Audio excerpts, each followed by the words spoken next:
ஸ்ரீகிருஷ்ணாவின் அன்பு வணக்கங்கள்.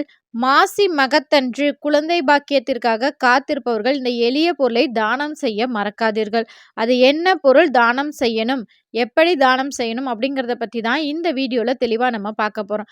குழந்தை பாக்கியம் தாமதமாகி கொண்டு இருக்கின்றது அப்படின்னாலே உங்களுக்கு ஒரு புண்ணிய ஆத்மா ஒரு குழந்தையாக பிறக்க போகின்றது. ஒரு புண்ணிய ஆத்மா குழந்தையாக பிறக்க போகின்றது அப்படின்னா அதை பெற்றெடுக்கும் பெற்றோர்கள் அதாவது அவர்களோட பாவங்கள் அனைத்தும் நீங்கி அவர்கள் புனிதமாக இருக்க வேண்டும். அதற்கு மிக மிக உகந்த ஒரு தினம் இந்த மாசி மகம்.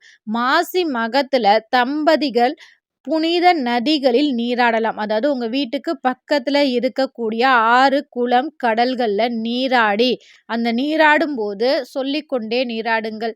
நாங்கள் தெரிந்தோ தெரியாமலோ செய்த அனைத்து பாவங்களும் நீங்கி எங்களுக்கு புத்திர பாக்கியம் கிடைக்க வேண்டும் அப்படின்னு சொல்லி மனதார அந்த நீர் தேவதைகளிடம் வேண்டிக் கொள்ளுங்கள். அது மட்டும் இல்லாமல் உங்களுடைய குலதெய்வத்தையும் மனதார வேண்டிக் கொள்ளுங்கள்.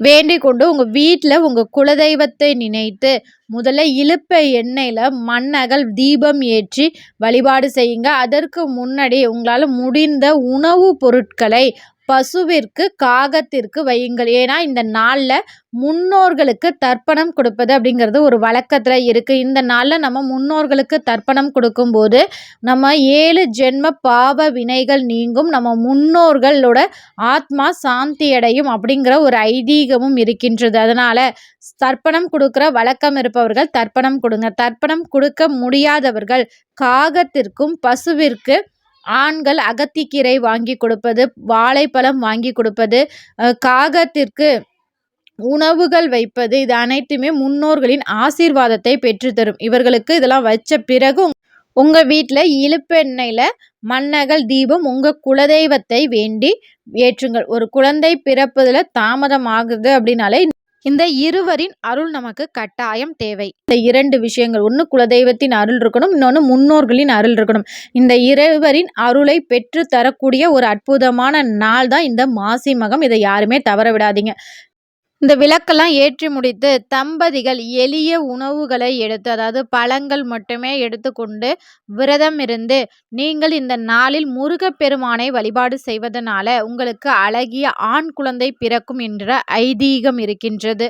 அது மட்டும் இல்லை, உங்கள் இஷ்ட தெய்வ கோவிலுக்கு சென்று, இப்போ குறிப்பாக உங்களுக்கு ஒரு பெண் தெய்வம் குலதெய்வம் அப்படின்னா நீங்கள் பார்வதி தாயார், அதாவது சிவன் பார்வதி இருக்கிற கோவிலுக்கு சென்று வழிபாடு செய்யலாம். இல்லைங்க எங்களுடைய குலதெய்வத்தின் நெற்றியில் நாமம் இருக்கின்றது அப்படின்னா பெருமாள் கோவிலுக்கு செல்வது நல்லது.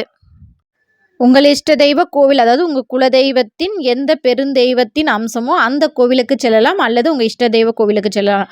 உங்கள் விருப்பம்தான். அந்த கோவிலுக்கு சென்று நெய் தீபம் ஏற்றுங்கள். தம்பதிகள் நெய் தீபம் ஏற்றி எங்களுக்கு குழந்தை பாக்கியம் கொடுப்பா அப்படின்னு சொல்லி மனதார வேண்டிக் கொண்டு அந்த கோவிலுக்கு ஒரு சின்ன பாட்டில் தேன் வாங்கி தம்பதி சகிதமாக கொடுங்க. கொடுத்து முடிச்சுட்டு அங்கே வெளியில் உள்ள யாசகர்களுக்கு உங்களால் முடிந்த உணவு தானங்களை செய்யுங்க. ஒரு 10 பேருக்காவது உணவு பொட்டலம் கொடுங்க. இதெல்லாம் கொடுத்து முடிச்சுட்டு வீட்டில் வந்து உங்களுடைய விரதத்தை முடிங்க. இதுவாறு செய்தாலே போதும். அது மாசி மகத்தன்று நம் செய்யக்கூடிய தானங்கள், அதோட பலன்கள் நமக்கு பன்மடங்காக பெருகும்.